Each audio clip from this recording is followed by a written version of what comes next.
Speech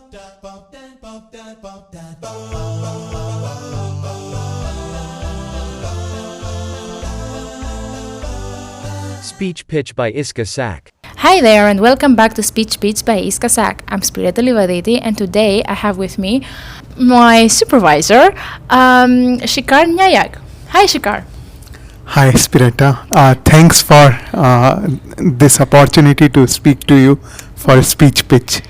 Thank you. Thank you for coming. It's very important to me to have you here because actually I met you like 2-3 years ago. I learned a lot because of you, about ASR and text-to-speech. We had a blast, I believe, when we were working together for our paper. I don't want to give like a big introduction of you by me. I want you to introduce yourself to our audience and I don't know. Say your favorite things about what you have done in your life. Sure. So I am Shekhar Nayak, Assistant Professor of Speech Technology at Campus Fryslân in Leeuwarden, in University of Groningen, and mostly I work in speech recognition, a bit in speech synthesis, and we do many interesting other problems which probably we'll discuss in this podcast.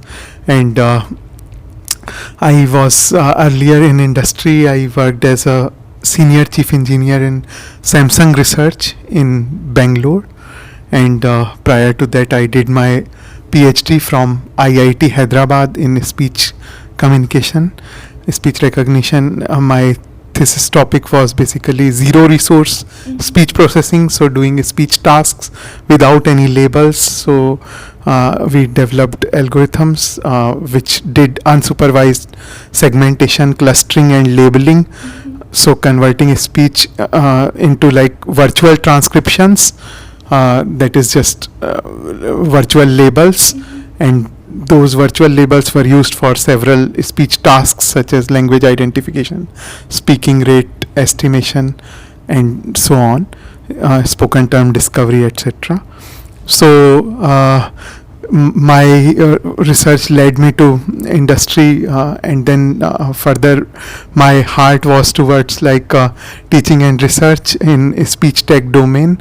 So finally it led me to this wonderful MSc Voice Technology program at our campus, and I found like wonderful bunch of students, including you, and I am very, very delighted with what we are doing together. Yeah. It was one of my questions, and I thank you because you gave me a really great push to ask the next question. You said that your heart was always in research and teaching, and the first thing I had in my mind, how this person left from industry and moved like to academia. What was his thought process? How he decided to make the big jump and actually also change like a country. Actually, did that ever play a role on choosing which specific university you will choose to continue with your academic life? So let me start with slightly background. So basically, during my master's, my Master of Technology at IIT Delhi back in 2010 or 2011, I did a course by Professor S.D. Joshi, that's Detection and Estimation Theory, and that course just changed my whole life and way of thinking, and I knew that I have to do research and I have to do a PhD. So it occurred to me for the first time during my master's, and then it was always like just speech and nothing else. Like whatever I used to do, whether it's signal processing, machine learning, deep learning, anything else, always was towards like a speech. That was my prior interest. So later, I worked in Hewlett Packard, and then later in Samsung Research after my PhD from IIT Hyderabad. But my heart was always towards speech like teaching and research, and finally I found this unique program. I had never seen anything before. Whatever I wanted to teach in at least like 10 years of my career. So I wanted to teach machine learning. I wanted to teach a speech processing course that used to be the most common in like most universities. Very few universities in the world had a speech recognition course. So once I saw this program, it was mind blowing to me. Like two courses in speech recognition one which dealt with speech fundamentals up to like GMM HMM based speech recognition, and then the speech recognition 2 course basically took off from there, DNN HMM based acoustic modeling till like end-to-end speech recognition and the current state of the art, even self-supervised learning and so on. So this was like something very, very interesting to me. Similarly, parallelly, there are actually speech synthesis courses, speech synthesis 1 and 2, just corresponding up to the state of the art in speech synthesis, and also like basic courses like speech sounds, like and then machine learning, Python programming. So this was a very unique kind of program, and I wanted to teach like a speech recognition. And I got that opportunity and teaching machine learning, deep learning kind of things, and Python programming. So whatever I had dreamed of teaching in my like 10 years of career, that I got in like initial 2 or 3 years. So it was beyond expectations. So, and I had never seen a parallel program. I had seen masters in AI, I had seen masters in like machine learning, signal processing, that, but never I had seen a program in speech tech, and till now I haven't seen a parallel program.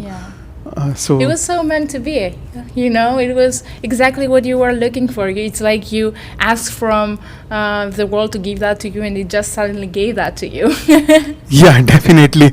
And when I really applied to it after seeing this, even the program director, Dr. Matt Collar, he also like resonated those feelings, like he could just catch it, and like finally just interviewed and no, I get it. That was also my my experience with this program. I remember I used to say to my husband, like, this program has all what I was dreaming of to study, all in one convenient package. He was laughing with me. So okay, let's move to our next question, which is more like, why are you here? Of course, we have a paper together, but other than that, I'm pretty sure you have also other researches that got published in Interspeech this year. Would you like to tell us a little bit about your publications? Yeah, sure. So as you mentioned, like, we have a paper together on dysarthric speech recognition and dealing with other speech disorders, Parkinson's and so on. The other paper I have is with Xiuan, Li Zhu and Matt Collar. So that paper is basically for sarcasm detection, basically investigating like trade-off between like prosodic and semantic cues. So that's the other work which got presented today.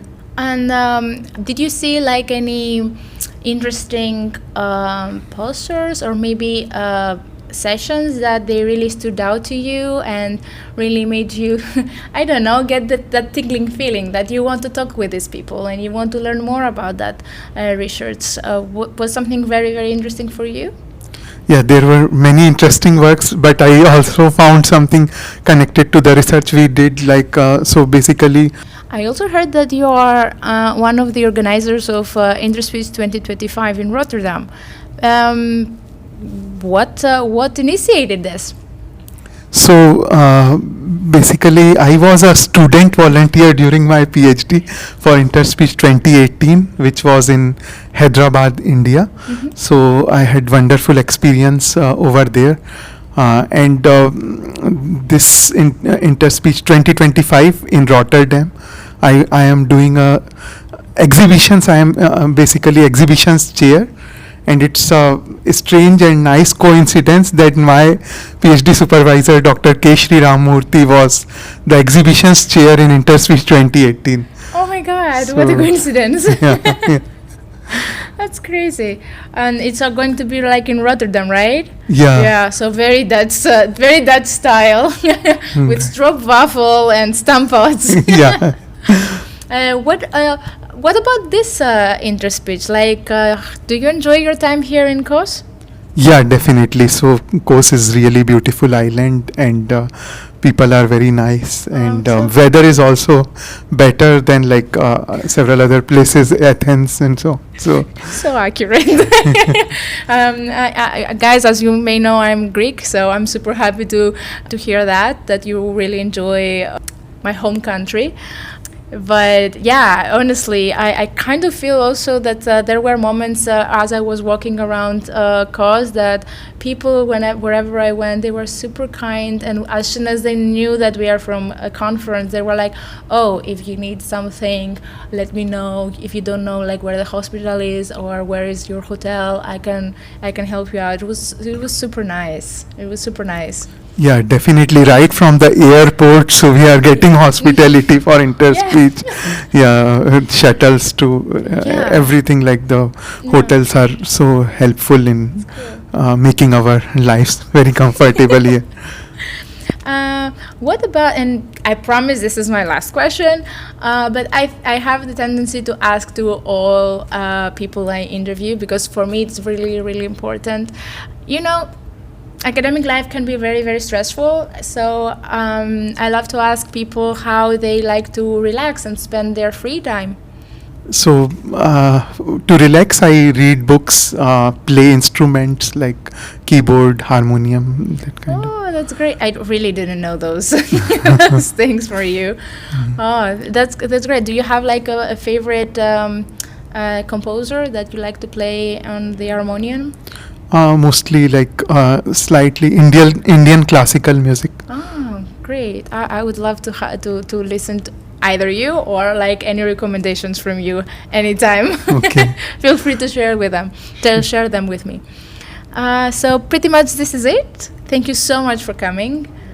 Thank you so much for inviting me to this speech pitch. I have heard a few episodes and it's really nice, and I am glad that you are doing this work. Oh, thank you, Shekhar. Thank you for listening to this short bonus episode. Stay tuned as we may interview your favorite speech researcher. Don't forget to subscribe wherever you're listening to your podcast, and also follow Iskasak on X and LinkedIn. Till then, have fun.